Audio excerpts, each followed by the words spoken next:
Hello guys, क्या आप जानते हैं दुनिया का सबसे लंबा प्रयोग कौन सा है?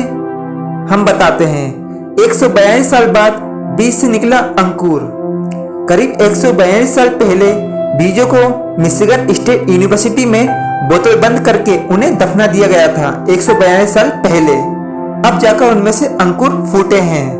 ये दुनिया का सबसे लंबे प्रयोगों में से एक प्रयोग था।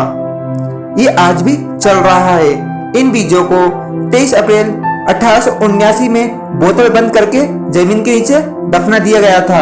उनमें से अभी तक 11 बीज अंकुरित हो चुके हैं। इसे देखकर यूनिवर्सिटी के साइंटिस्ट भी हैरान हैं और खुश भी हैं। आइए जानते हैं इतने लंबे प्रयोग के पीछे आखिर मकसद क्या था, इससे हमें क्या हासिल होने वाला है। मिशिगन स्टेट यूनिवर्सिटी में बॉटनी के प्रोफेसर डॉक्टर डेविड लोरी 23 अप्रैल को अपने विभाग के बेसमेंट में गए थे। वहां उन्होंने चेंबर में रखे इन बोतलबंद बीजों को देखा तो बाहर की तरफ से कुछ मिट्टी गिरी हुई थी। ध्यान से देखने पर इन बीजों से 2 पत्ते अंकुरित हो रहे थे।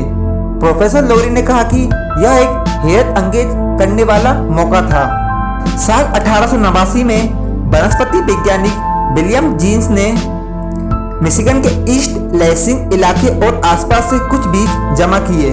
उन्होंने इन बीजों को बोतलों में मिट्टी के साथ भरकर मिशिगन स्टेट यूनिवर्सिटी के कैंपस में एक सीक्रेट जगह पर छिपा दिए थे। वो सिर्फ ये जानना चाहते थे कि क्या इन बोतलों के बीज सालों, दशकों या सदियों बाद भी पनपेंगे या नहीं। हैरानी की बात तो ये है कि इनमें से एक पौधा पूरी तरीके से विचित्र था। उसके पत्तों पर महीन रेशे और नुकीले किनारे बने हुए थे, जबकि जितने भी 11 पौधे थे वो सामान्य पौधों की तरह लग रहे थे। प्रोफेसर डेविड लोरी ने कहा कि रेशे और नुकीले किनारे वाले पौधे को छोड़कर बाकी जितने भी पौधे हैं वे सामान्य जितने भी पौधे अभी हैं उसके जैसे हैं। यह एक लंबा पौधा होता है जिस पर फूल उगते हैं। इसे आमतौर पर मोथ मुलेन कहा जाता है। वह विचित्र पौधा जो हमें एडवी बोतल में मिला था, इस पौधे की शुरुआत 1800 ईस्वी में उत्तरी अमेरिका में हुई थी। ये काफी लंबे समय तक जीवित रहते हैं। डॉक्टर लोरी ने बताया कि विलियम जेम्स ने यह कहा है कि कई प्रजातियों के पौधे के बीजों को सुरक्षित हम रख सकते हैं।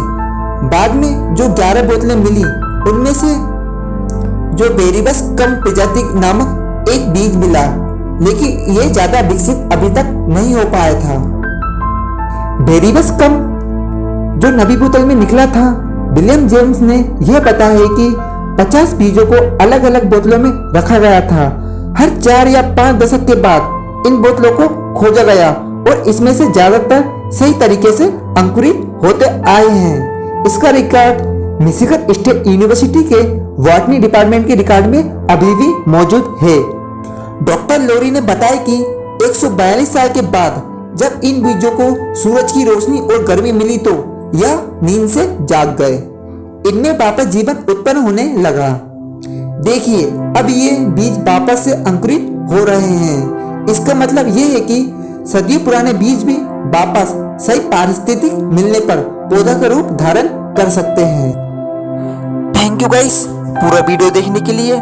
अगर आपको हमारी ये वीडियो पसंद आई हो तो प्लीज इस वीडियो को ज्यादा से ज्यादा शेयर करके लाइक एंड सब्सक्राइब कर लीजिए। हमारा अगला टॉपिक रहेगा मंगल ग्रह पे मिला मशरूम। ठीक है, वैज्ञानिकों का कहना है कि हमने मंगल ग्रह पर मशरूम की खोज की है, तो देखते हैं इस बात में कितनी सच्चाई है या कितना झूठ। ये हमारी अगली वीडियो में आपको पता चलेगा। ठीक है गाइस, इसलिए हमारे चैनल को ज्यादा से ज्यादा सब्सक्राइब करके नोटिफिकेशन बेल ऑन कर लीजिए। Thank you guys, love you all.